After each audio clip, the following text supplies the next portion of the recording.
The Liver King travels to Buckingham Palace for the Queen's funeral. Disney World is going to rat shit in a handbasket, but they're still raising ticket prices. The Martha's Vineyard people are getting lawyers, and they decide that they're going to try to sue DeSantis.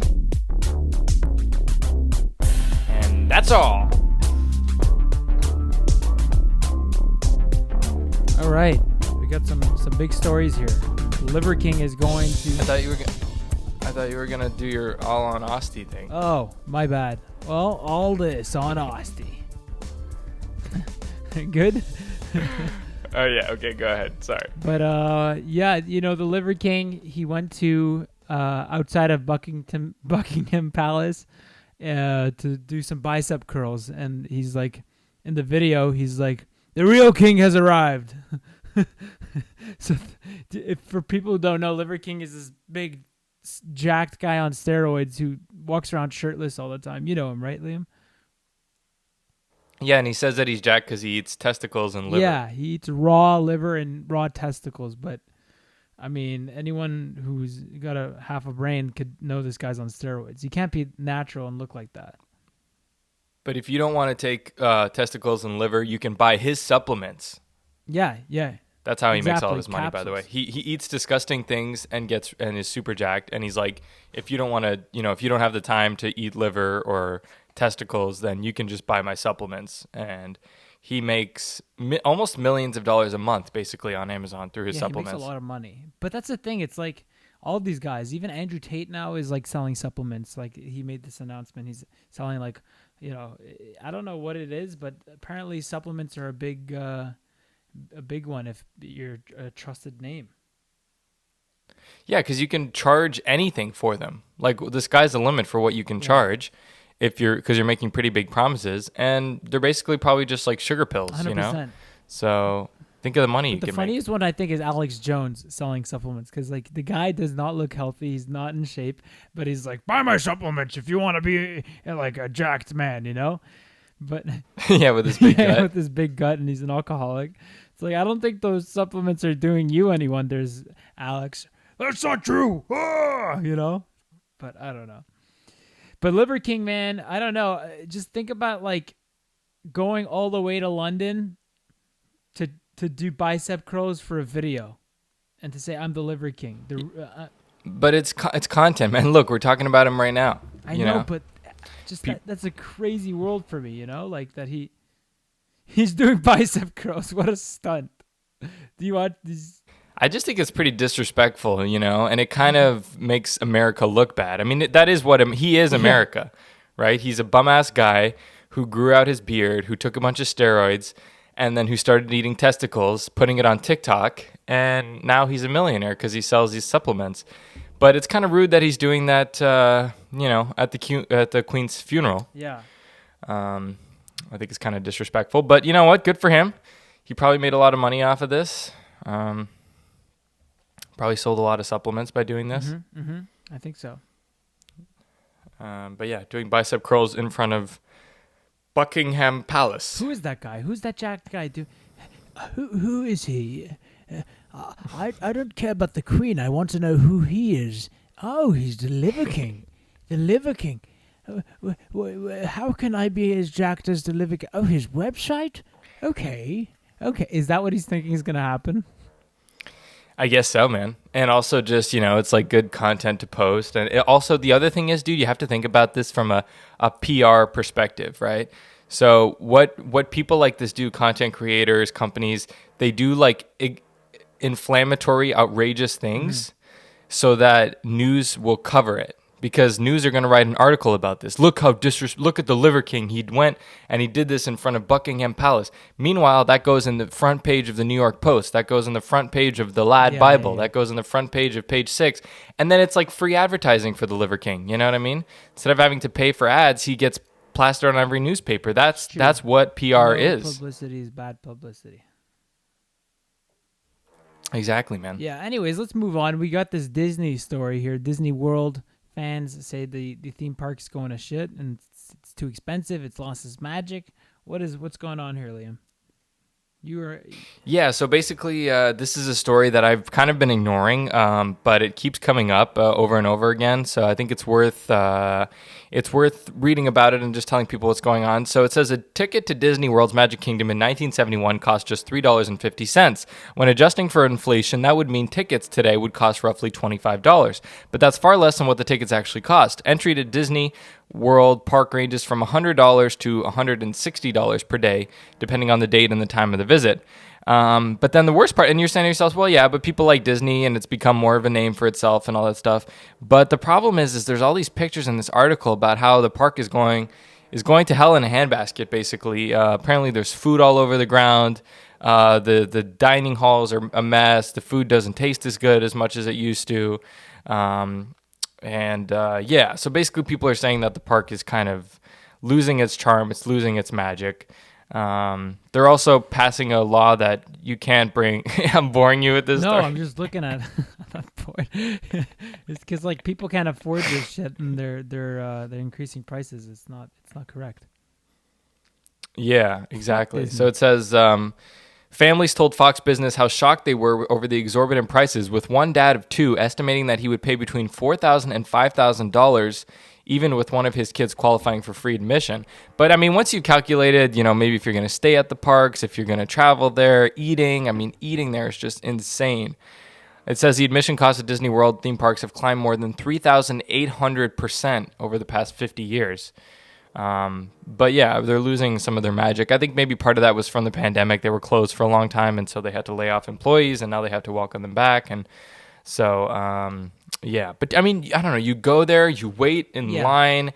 It's South Florida, so it's like 100 degrees. Like a sardine. And you feel like a sardine. Everything is like, but then at Disney after all. But it costs like $1 billion to go there. So it's kind of like, I think people are getting a little bit fed up with it and how much it costs and everything, Yeah, theme parks in general. I mean, I like going on the rides, but I think we can all agree we hate waiting in line and having to eat disgusting garbage food, overpriced, especially when it's like you know that you can be doing something way more fun than waiting around all day. You feel like it's like a waste of time. It's a waste of your weekend. I hate being herded into something. Like anything that with all the makes you people feel like a herd, like get out of my face. Right. No, I agree.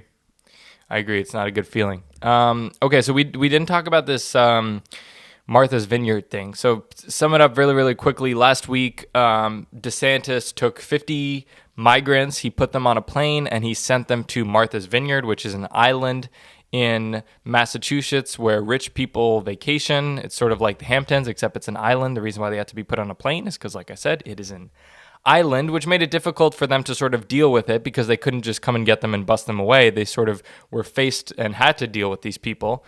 But the town sort of came together and they all gave money and they fed them and they gave them clothes and they helped them out and everything because these are obviously very rich people. But everybody lost their mind. They all got upset with DeSantis. They said this was horrible. They called it a political stunt, which it was obviously a political stunt. They said that this was on CNN. They were saying that this was human trafficking. The host of New Day, John Berman of CNN, he was saying that this is reminiscent of the Holocaust, where they used to put Jews on trains. And obviously that's not the same thing at all, but he was making that comparison. So people lost their minds with this.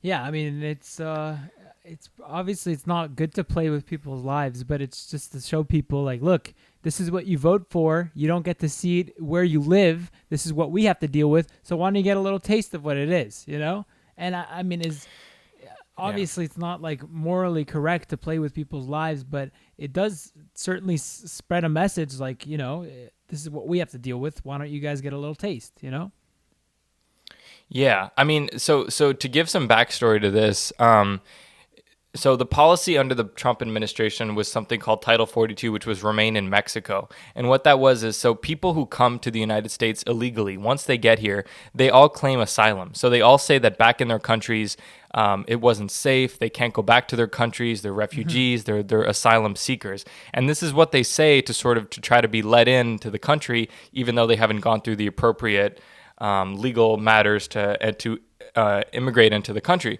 So all of their claims, their asylum claims, have to be taken seriously. Once they claim asylum, they all have to go in front of a judge, and those things can take a long time. So what Trump said is he made a deal with Mexico where he said, okay, people are going to wait in Mexico. So if you were apprehended, they wrote your name down. They said, okay, this is your name. This is your asylum claim. Now you're going to go wait in Mexico until your court date. So the Biden administration repealed that order because they said it was racist or whatever it was, and they said that people had the right to stay in the United States. So what happened is that they do something called catch and release. So they would catch people trying to enter illegally, they would write their name down, and then they would release them to the interior of the United States. The problem... Well, whether they follow up with it or not, you have about, on average, 5,000 people crossing the border illegally every day. So that means you have 5,000 people being released into these Texas border towns every day. And these are not big cities, right? You're talking about El Paso and small towns like this. So they were, strongly overwhelmed. Think about, they say like, oh, the town of Martha's Vineyard, they weren't ready to have these 50 people. Well, imagine these towns that are getting this huge influx of people. You also saw when Biden became president, this huge influx of people coming because they thought that Biden would be nicer to them, that they would be more welcome, that there would be a chance for them to get citizenship.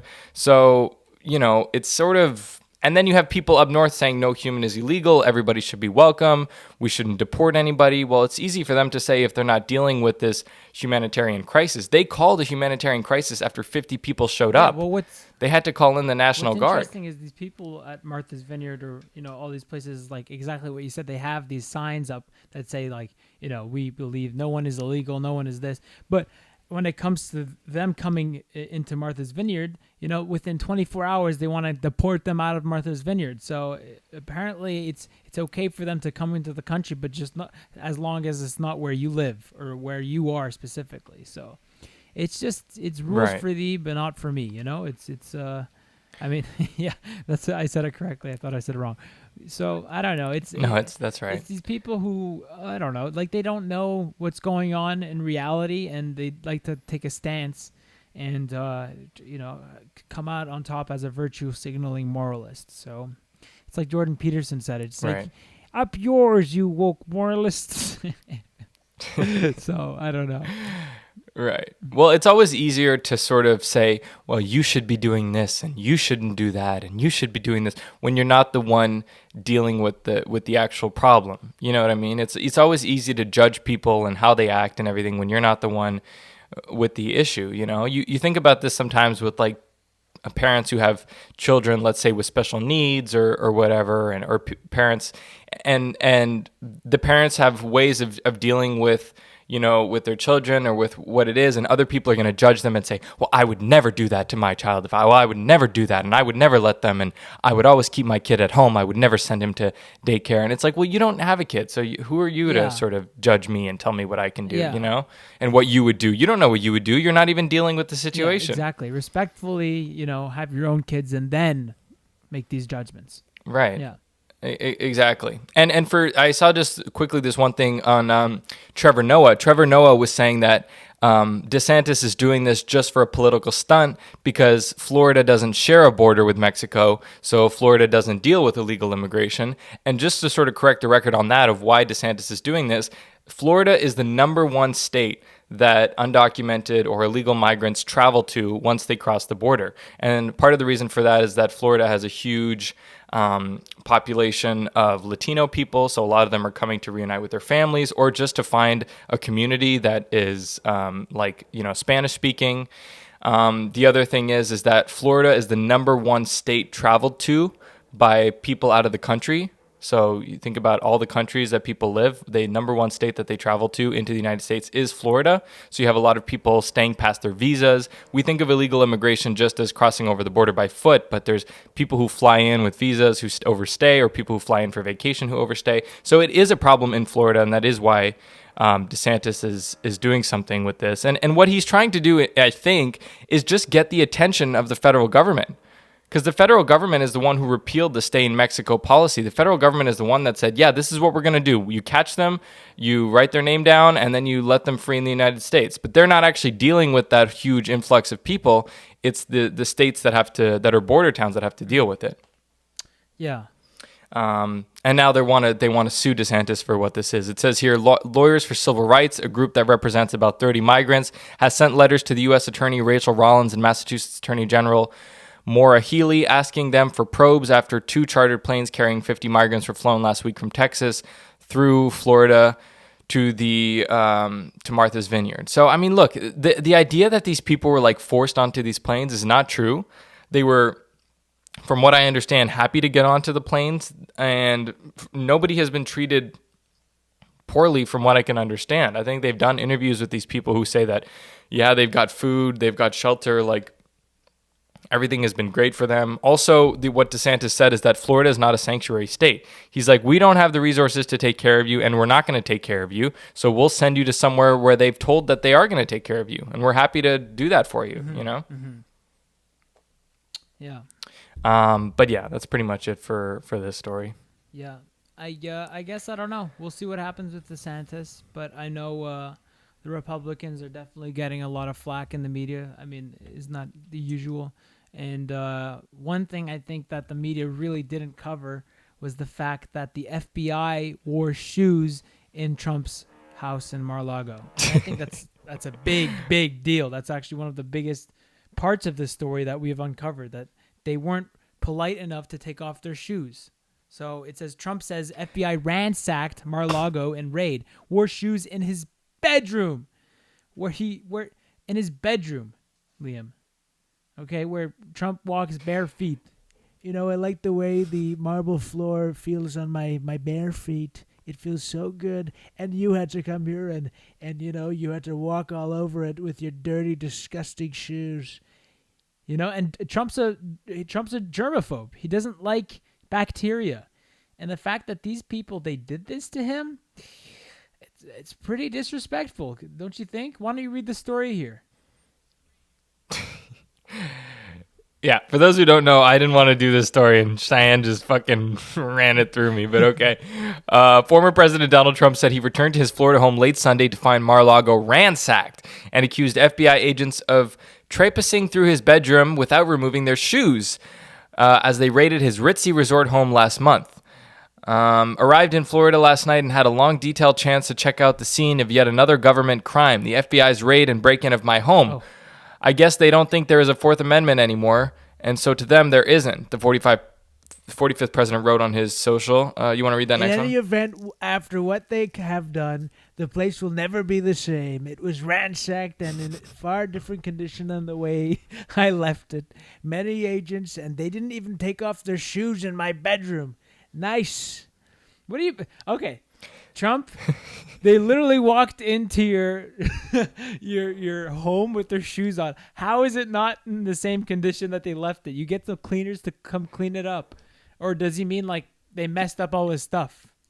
I don't think they're breaking the walls. He said it'll never be the same. It'll never be the same. Have you seen the movie, what's that famous movie? That they make you watch in film class with Rosebud, and what was that movie? Citizen Kane. Have you ever seen that movie? Yeah. There's like a scene where he's like throwing everything on the ground and like destroying the room. Like I doubt that's what it was. Fact, that's Trump's favorite movie. He said that. It's Citizen Kane's. Citizen Kane? Really? Movie, yeah. You know, it's he probably watches it in bed with my popcorn. favorite movie. I love it so much. What does he say? Film instead of film? I love that film. Film. Yeah. Yeah, I doubt the FBI came and, you know, like threw everything on the floor and like made a big mess. They probably just walked in. And, wait, I think we have a video of it, don't we? Oh gosh, yeah, we do. What are you doing in here? Get him out of here! Get him out! Secret Service, sir, stay behind the door. We need to go through your boxes of documents. Excuse me. Are you walking in with your shoes? Sir, just stand by the door. We'll be done in a few minutes. Get him out! You can't do this. This is unacceptable. You're walking around with your shoes. This is disgusting. Yeah. Excuse me. Go to the door. I'm not gonna go to the door. He's just like a baby. He's like crying. Yeah. Do Trump crying. I don't know. It's so sad. I don't fucking know. I wonder if he's ever cried, Oh, dude. definitely. He probably cries pretty often. Okay, some other stories that we're watching before we get to the topic of the day. So a madman with an axe walked into a McDonald's restaurant, and he was swinging his axe around, flinging it on the table. Luckily, he didn't injure anybody, but there's some pretty scared people in this. Imagine a crazy guy in New York walks in with an axe. Just imagine. There's a picture of him pointing it at girls. There's men in the background who don't seem to want to get involved because they don't want to get stabbed with an axe. This poor girl, though. And he was arrested, and he was released a few hours later without bail. So just to give you an idea of New York crime laws. You have a guy on a scooter riding around in New York. This was September 18th, so yesterday on Sunday, he was driving around on a scooter with a gun. He started shooting out onto the street. He shot four people. He killed one of the people. This was in broad daylight around 1:30 in the afternoon on Sunday. The guy he killed was a 28-year-old man. It's still unclear whether this was provoked, but it's looking like it was pretty unprovoked just because of the way he was doing it. And then finally, last night on 60 Minutes, Sunday, we had President Biden who sat down with interviewers, and he sort of made his first indication that he might not run for president. So up to this point, he had been saying that he was going to run. He said he would run. He's going to run. He's going to run. And now I'll just read you his quote. He says, "Look, my intention, as I said to begin with, is that I would run, but that's just an intention. Is it a firm decision that I'll run again? That remains to be seen." So he's already starting to sow doubt in the fact that he's going to run again. And in my opinion, he's getting ready to say, I never said I would run. I said it was my intention to run. So this is the beginning of the end of Biden, in my opinion. So we'll have to keep an eye on who is next. Who will replace him? Will it be Kamala Harris? Will it be Pete Buttigieg? We don't know. We'll have to see. Yeah, this video is, I don't know, it's weird. Because Which video? People that don't look like they're taking him too seriously, but then they do look like it almost looks like a joke. But this guy he's being pretty violent. He's breaking the tables, and he's wielding the axe everywhere. He's breaking shit.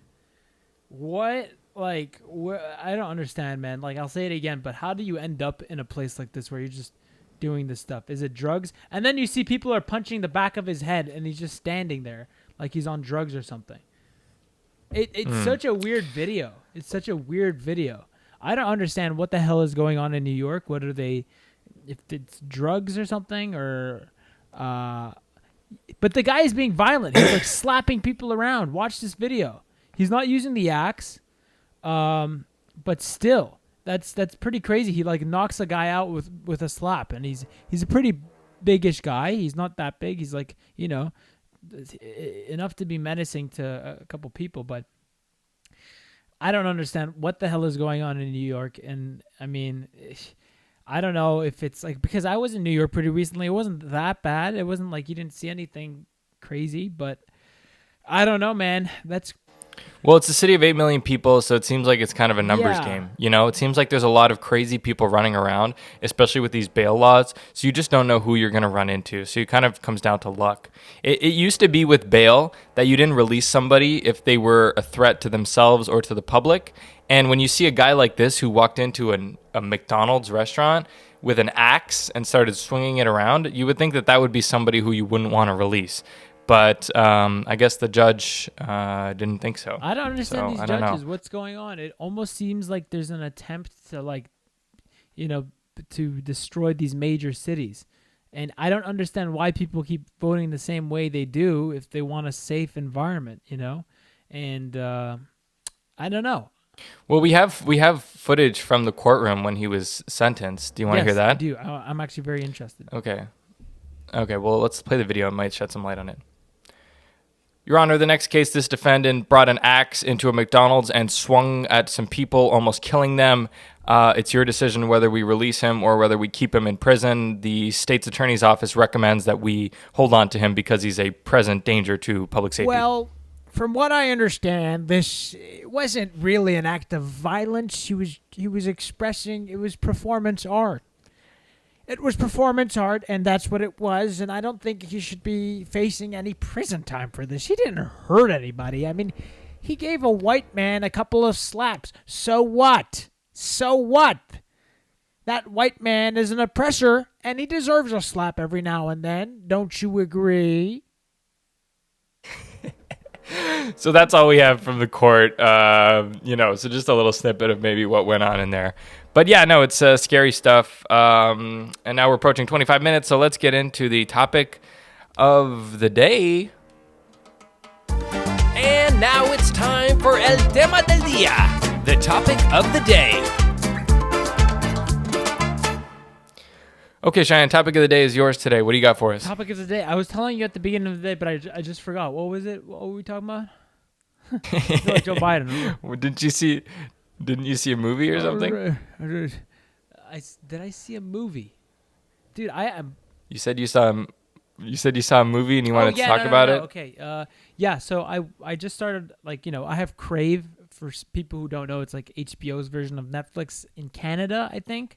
I don't know what it is in the U.S. Yeah, it's Canadian. It's Canadian poor man's Hulu. Exactly. It's essentially that, and they have this show on it that's called The Dark Side of Comedy, and it's like it kind of covers like early comedians like Richard Pryor and his drug problems, Sam Kinison and his problems, and then one of the episodes was on Andrew Dice Clay, and Andrew Dice Clay, for people who don't know, was like the first superstar comedian before Eddie Murphy. He was selling out stadiums and people were chanting, Dice, Dice, Dice. People loved him. He was like on top of the world. He was like Elvis Presley for comedy.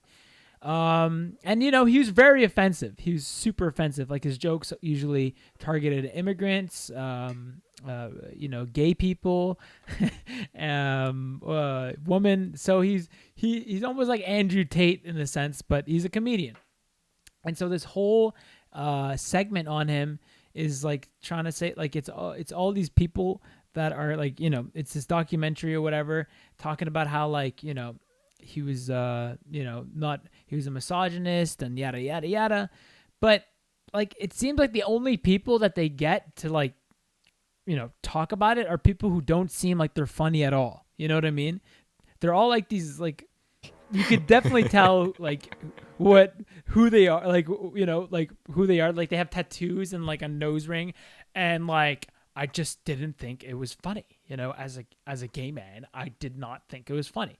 And like that's the thing about comedy. People have to understand it's like at someone's expense, right? And like it was a different time too. And I mean, like, here's like a joke, for example, that he would say. He'd be like, I don't know how a man could look at another man's hairy ass and think that's nice.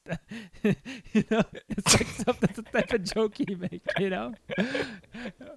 Or like well, I think there's people who. Oh, you had another one? Yeah, and then another one was like, what did they drop on China when they did the bomb? Fucking fertilizer, like stuff like that, Yeah, I think people understand, especially like people on the left, they understand that jokes have to be at someone's expense, but they're obsessed with this idea that you have to punch down. You have to make jokes about rich people and about white people, and that's the only ones that are allowed. Yeah, but there shouldn't be any rules. I mean, like, yes, there should be some rules, but, like that, because at one point in the documentary, what happened was he got his first time to host SNL, and one of the cast members was this woman who's like, if he hosts SNL, I will not be on the show and I will leave.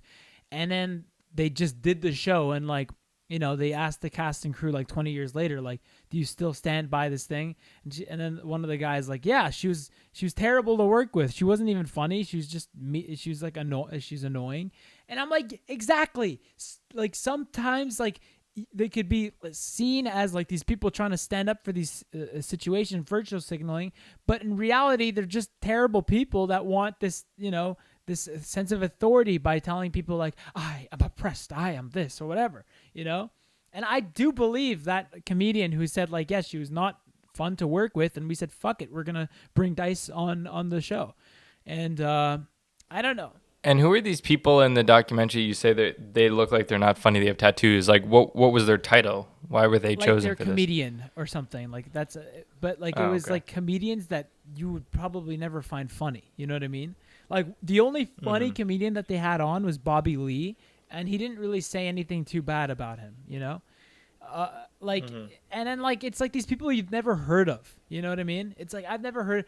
Like at least like you could bring on someone like Amy Schumer. Like okay, I know who she is, or like is Isla Schreiner or whatever her name is, or like maybe someone that's actually like notable. Like, but no, they didn't do that. They brought like these failed comedians to take a shit on like someone who's actually really funny and revolutionized comedy.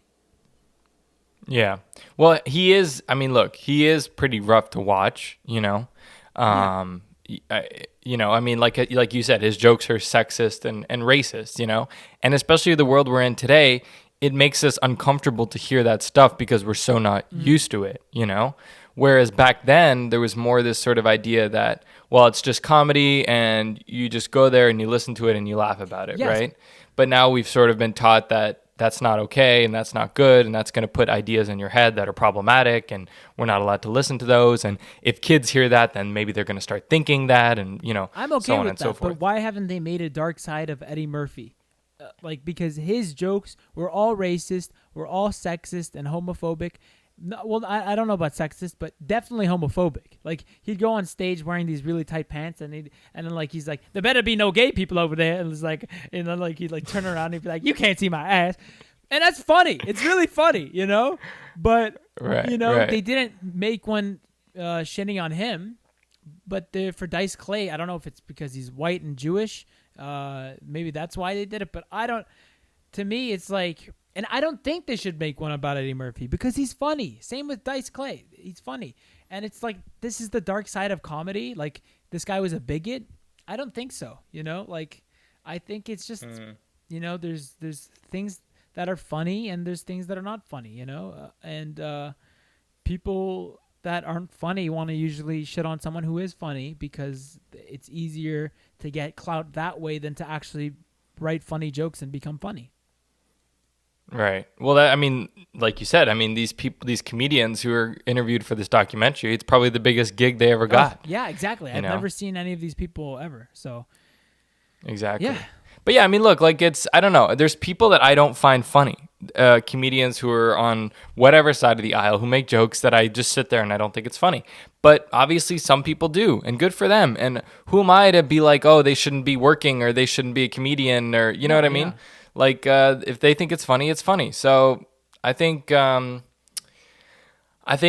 check them out. Go watch Andrew Dice Clay. You'd probably be shocked by it. You might find yourself laughing and you might not. And if you don't find yourself laughing, then don't watch him again. I think it's as simple as that. It's a different time. People were more outspoken. I think what I find so funny about him is like that New York accent and like I guess it's just like the character is like this ignorant character who's like, what the fuck? Like an idiot kind of, and that right. Character is just funny to watch. And you could tell it's not like, this isn't a person. This is like a constructed character, It's like, know, but I guess, there's limits to what people can handle. And it's unfortunate. It's unfortunate because I think what happened was, and I don't know, I can't say too much on it, but his career kind of dwindled after some gay people, these gay rights activists, they went after Hollywood producers that were going to make movies with Andrew Dice Clay.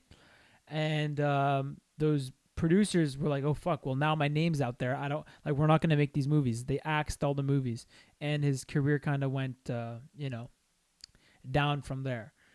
But kind of went down like Disney World. Yeah, exactly.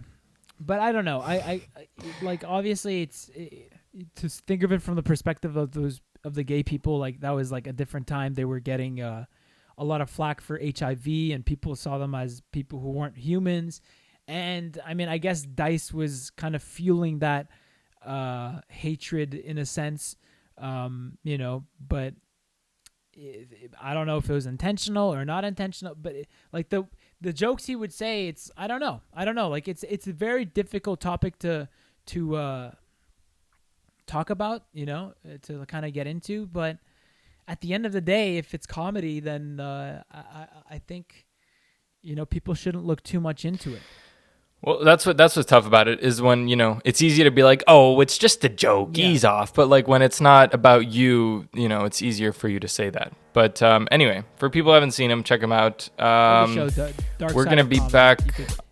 Yeah, Dark Side of Comedy on Crave, I don't know if you can find it in America. It's a Vice, so maybe, I don't know. Anyways. Okay. All right, well, we're going to be back on Friday, right? Yeah, man. Yeah, thanks for listening, guys. Check out us on Friday. We'll have some new stories for you then.